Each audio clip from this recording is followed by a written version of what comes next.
Вече не е нужно да носите перфоратор, когато излизате за монтаж. Всичко, от което се нуждаете, е волфрамово-карбидна бързосвредло с 4 остриета, съчетано с електрическа бормашина. 6 мм е за пробиване на отвори за монтаж на завеси и душове, 8 мм за осветителни тела за баня, 10 мм за скоби за телевизори и 12 мм за скоби за климатици. Ключът е, че произвежда гладки, непрекъснати отвори, без да поврежда стената. Това е волфрамово-карбидното бързосвредло с 4 остриета.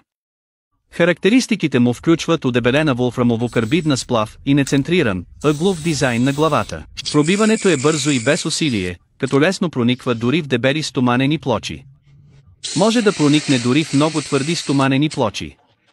Острието от сплав не се чупи и не се износва. Може лесно да пробива отвори в нераждаема стомана. Може да прониква и в гранит с висока твърдост. Пробиването на обикновено огледално стъкло няма да повреди повърхността. Пробиването на отвори в мрамор е лесно. Дори пробиването през бетонни стени е възможно. Професионалните монтажници, които често пробиват, трябва да си купят такъв за домашна употреба.